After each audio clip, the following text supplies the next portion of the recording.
گھروں میں بیٹھے ہوئے ہیں. محمود اسلم صاحب کی زندگی کا ہیپیسٹ مومنٹ؟ سر وہ میری زندگی کا، باقی تو خیر بہت سے ہیں جی ایسے، یقیناً، لیکن وہ ایک لمحہ جو ہے نا سر، وہ میں زندگی میں کبھی نہیں بھولتا. وہ لمحہ کیا تھا، اور ڈرامے ایک سیریز تھی اشفاق صاحب کی جو، ٹھیک ہے، اور سائرہ کاظمی صاحبہ اس کو ڈائریکٹ کر رہی تھی. مجھے فرسٹ ٹائم ٹی وی پہ میں جاتا تھا پہلے، الف لیلا کے لیے کھڑا کر دیا، کوئی مطلب پوچھتا نہیں تھا، تو میں سر اسی طرح ٹی وی کوریڈور میں میں کھڑا تھا، تو سائرہ کاظمی صاحب آئیں، وہ کہتی ہے would you like to act in please? میں کہ جی Saira ji, okay come with me. مجھے یاور صاحب کے کمرے میں بیٹھتی تھی، شوکت زین العابدین صاحب وہ اسسٹ کر رہے تھے اس کو، جی جی سائرہ جی، بال ہر ویلے کرتے رہتے سر. شوکت مودی کو وہ دو لائنیں کوئی پڑھا ہوا ہے، وہ جو فلانا کریکٹر ہے اس نے دیا، میں نے وہ لائنیں پڑھی، مجھے کہتی ہے نہیں تم وہ لاسٹ والا سین، وہ سر ذرا لمبا سین تھا، ٹھیک ہے، 1.5 پیج کا. مجھے کہتی ہے ٹھیک ہے تم یہ رول کرو گے، اس کو دے دو، کل 4 بجے ریہرسل پہ آ جانا. سر وہ کسی ڈرامے کا میرا پہلا وہ تھا، اسکرپٹ تھا سر. ٹھیک ہے، تو وہ آپ کو شاہ جی وہ جب میں رول کر کے میں وہ یاور صاحب کے کمرے سے باہر نکلا ہوں سر اس وقت میرا بلڈ پریشر اتنا ہائی تھا ایکسائٹمنٹ میں کہ میرا لٹرلی دل کر رہا تھا کہ میں باہر نکل کے ہوتا نا چیخیں ماروں زور سے، I got it! اور میں ٹکرے ماروں دیواروں پہ. سر وہ میری ایکسائٹمنٹ کا مطلب، اور بھی بہت سی زندگی میں ہوئی ہے، لیکن وہ جو ایک ایکسائٹمنٹ تھی نا، وہ سر میں کبھی وہ نہیں بھول گا. محمود اسلم صاحب کی زندگی کا سب سے غمگین لمحہ؟ 2 ہیں سر. ایک تو وہ ہے کہ جب میرا جو پہلا بیبی گرل تھی، پہلا بیبی تھا سر، وہ ہائیڈروسیفلک تھا. امرین صاحبہ سے نا؟ امرین سے، ہاں جی. تو وہ سب ہے بالکل نیا نیا. I was 24-25 years old, young آدمی. باپ میرا بیمار گھر میں پڑے ہوئے تھے شاید. تو یہ جو ہاسپٹل ہے اپنا ٹاؤن شپ سے، یہ میموریل ہاسپٹل جو تھا، سائرہ نہیں فاطمہ میموریل، تو وہاں پہ میں اکیلا اس کو ڈرائیو کر کے سر لے کے آیا وہاں پہ. اب وہ ہمیں پتہ تھا، ڈاکٹر راشد لطیف تھے، تو مجھے پتہ تھا کہ وہ ہمیں وہ ڈیڈ باڈی ملنی ہے اس کی، تو وہ بچے کو ہم نے دفنانا ہے.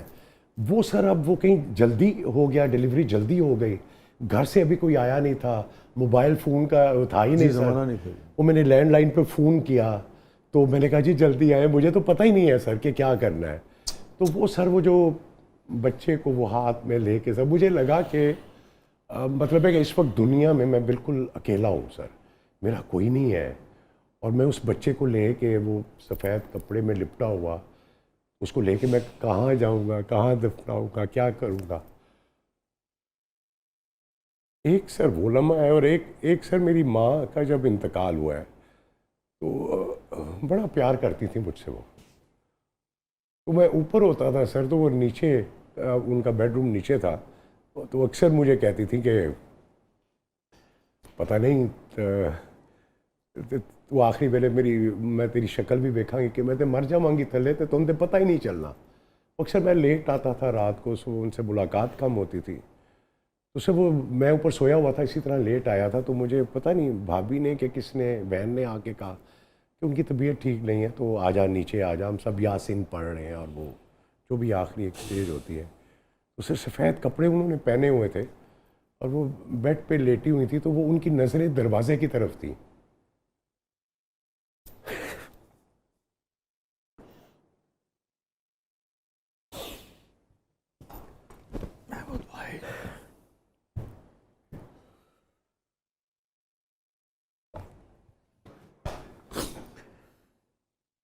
وہ سر ان کا وہ جو حق ہے نا سر، مجھے دیکھ کے وہ جو انہوں نے یوں کیا ہاتھ اپنے اوپر سر، اور میں آ کے اپنی ماں کے وہ گلے لگا سر، انہوں نے وہ ہاتھ رکھا میرے اوپر.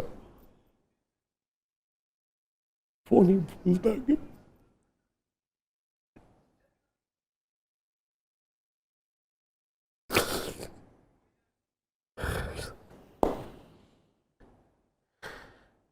سر وقت گزر جاتا ہے سر،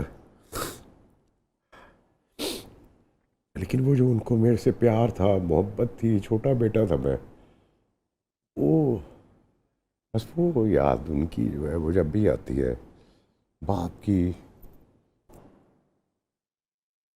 ان کا بھی ایک عجیب واقعہ ہے سر، وہ بھی میری زندگی میں. وہ بیمار ہوئے تو شیخ زاید ہاسپٹل میں وہ آئی سی یو میں تھے سر، آئی سی یو میں تھے. تو میری اور امرین کی ڈیوٹی ہوتی تھی، ہم لیٹ نائٹ چونکہ جاگتے تھے تو میں بعد میں آ کے تو ہم وہ دروازے کے باہر بینچ سا تھا، ہم وہاں بیٹھ جاتے تھے. تو بالکل وہ شیشہ لگا ہوا تھا، تو سامنے والا ان کا بیڈ تھا. میرا سر آیت الکرسی پہ بہت اعتقاد ہے کہ وہ سر میں روز رات کو آیت الکرسی پڑھ کے اپنے باپ پہ پھونک کے تو میں آتا تھا. جس دن سر موت کا فرشتہ آنا تھا سر، میرے اللہ نے ایسا میرے دماغ سے وہ گھمایا. میں آیت الکرسی شاید اللہ کو پتہ تھا کہ اس کا اعتقاد ہے تم اس پہ بہت زیادہ. میری بہن آ گئی، میرے بہنوئی آ گئے کسی شادی سے، تو وہ ڈاکٹر نے بھی کہا جی کہ بالکل ٹھیک ٹھاک ہے کہنے تو تسی کار چلے جاؤ، ایویں اتنے بیٹھو گے محمود صاحب تو کوئی نہیں، ہمارے پاس فون نمبر ہے، آپ آئیں گے تو ہم کال کر دیں گے آپ کو. وہ سر میں بہن کے ساتھ باتیں کرتے کرتے آیت الکرسی پڑھنا بھول گیا ان پہ، اور سب 20 منٹ کے بعد ہم گھر پہنچے، ساتھ ہی پیچھے کال آ گئی ہے کہ جی ان کی طبیعت ٹھیک نہیں ہے، آپ آ جائیں. اے سر جی اللہ گڈی میری چوری ہو گئی، میں اللہ نال ایک شکوہ کر دیتا سڑک دے ہوتے. میں کہا یا اللہ میرا آیت الکرسی پہ بہت اعتقاد ہے، اے میرے اللہ میں اس کو کمزور نہ کریں. سر 8 بجے گڈی گئی ہے، 12 بجے مجھے نصیر آباد تھانے سے فون آ گیا کہ سر آپ کی گاڑی لوکیٹ ہو گئی ہے، آ کے لے جائیں. سر میں سجدے میں گرا، ویسی بھائی مجھے نہیں پتا، میں اس طرح رویا ہوں اور اپنے اللہ سے میں نے معافی مانگی ہے کہ یا اللہ میں نے اتنی بڑی بات تجھے کہہ دی سڑک پہ کھڑے ہو کے، مجھے معاف کرتے. سبحان اللہ. تو بڑے واقعات ہیں سر زندگی کے. تھینک یو محمود بھائی، آپ آئے اور آپ نے ہمیشہ کی طرح جو کہتے ہیں نا دل سے ہم نے باتیں کی، دل سے. بالکل بالکل صحیح کہہ رہے ہیں. بڑے عرصے کے بعد اللہ آپ کو بھی خوش رکھے اور آپ اسی طرح پرانی یادیں جو ہیں لوگوں کے دلوں سے نکلواتے رہیں اور انہیں اختتام کیجیے شو کا. اللہ تعالیٰ زبردست شو کو زبردست عزتیں دیں. میری ڈھیر ساری دعائیں اس شو کے ساتھ ہیں، وسیع شاہ صاحب کے ساتھ ہے، ان کی اسد کیفی صاحب کے ساتھ ہے، رضا تو یہ سب کو، باقی ساری ٹیم جو ہے، پروڈیوسر جو ہے، اللہ تعالیٰ میری دعائیں ہیں ان سب کو اسی طرح قائم و دائم رکھے. یہ شو ان کا جو ہے یہ لوگ دیکھتے رہیں، ہٹ جائے. آپ کے آج کل وہ سلسلے ہیں نا جی کہ جتنے وہ آپ کے زیادہ آئیں گے ویوز زیادہ آئیں گے، تو اللہ تعالیٰ آپ کو ملینز میں ویوز دیں. ہاں لیکن ہماری کوشش ہوتی ہے محمود بھائی کہ ویوز تو ہیں مگر خیر کا پیغام جو ہے نا وہ یہ پرائیورٹی. اور میری لاسٹ میں آپ سب سے یہ درخواست ہے کہ پلیز میں ہاتھ جوڑ کے کہتا ہوں کہ ہم لوگ بہت دوسری سائڈ پہ نکل گئے ہیں. پلیز اپنے قرآن کی طرف واپس آئیں، اپنے اللہ کی کتاب کی طرف آئیں، اور یہ سمپل 4 باتیں ہیں. جھوٹ بولنا چھوڑ دیں، عہد نبھائیں، اور آپ ایمانداری سے ڈنڈی نہ ماریں اپنے کام میں.